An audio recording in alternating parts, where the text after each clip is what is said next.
We have a couple of examples here of functional notation. For our first example, we take the function f of x. F of x is defined to be 4x minus 1. We're asked to find find y if x is 2 or 3 or minus 1. So the way we'd write that would be like this. F of 2, we're finding y if x is 2. So we put the 2, see where x is here? We put it in the same place over here. So we put 2 on this side. We put 2 wherever we see an x on that side. Okay, so 2, 4 times 2 minus 1. And then we just do the math. 8 minus 1, it's 7. So what that says to us is that the ordered pair x is 2, y is 7, belongs to f. Like that. We go ahead and do that for 3 as well. So f of 3 is 4 times 3 minus 1. That's 12. 12 minus 1. That's 11. So 3 comma 11 belongs to f. We might need those ordered pairs. If we want to sketch the graph of f, we need x's and y's. So for that x, I get that y. So that x and that y to go together as an ordered pair that belong to the function that we use to graph the function, which we will do. Not this one, but later on. We got find the y for minus 1. F of minus 1 is 4 times minus 1 minus 1. That's minus 4 minus 1, which is minus 5.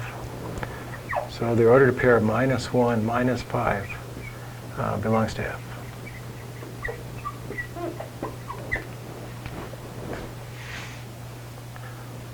And okay, so that gave us 3 ordered pairs for that function.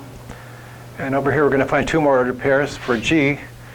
G of x is x squared minus 3x plus 2. It says find y if x is 3 or minus 2. So we just start working. So we go g of 3. I guess that's the first one. G of 3. So let's keep track of what's going on. So the plan is whatever we stick inside these parentheses, we replace x with that number. So whatever it is, it's going to be squared. It's going to be, I'm missing some stuff. That was a good thing I checked this. Minus 3 times it plus 2, like that. So whatever it is, I'm going to square it. I'm going to do minus 3 times it. I'm going to add 2.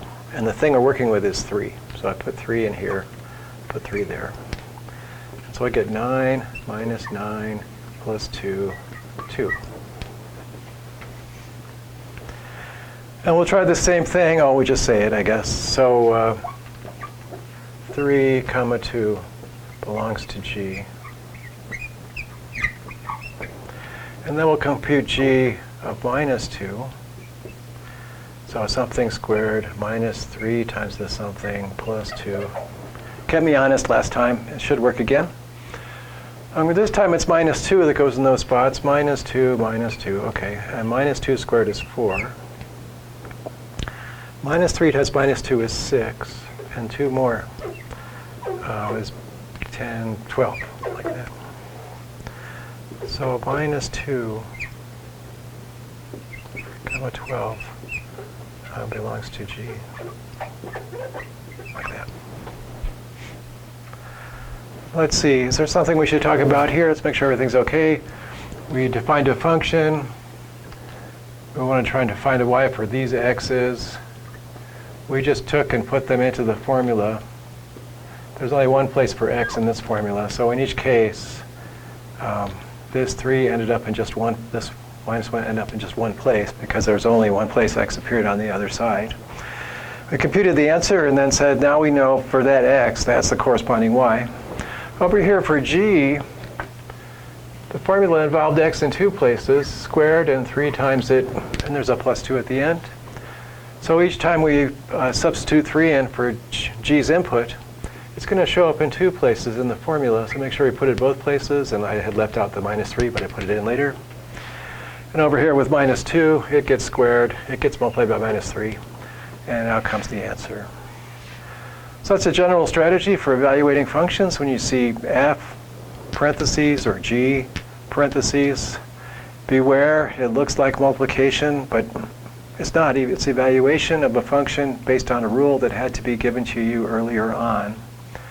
Otherwise, you just have to stop and say, well, that g of 3 is the output if I use 3 as an input for g. And since I don't have the formula or I don't have a rule, I can't tell you what the answer is. You'd have to just stop. So without this here, you couldn't do anything with this expression. OK, so we're going to talk more about functions coming up in the next slide. Let's just get to it. But first, I have to erase this slide. Back in a minute.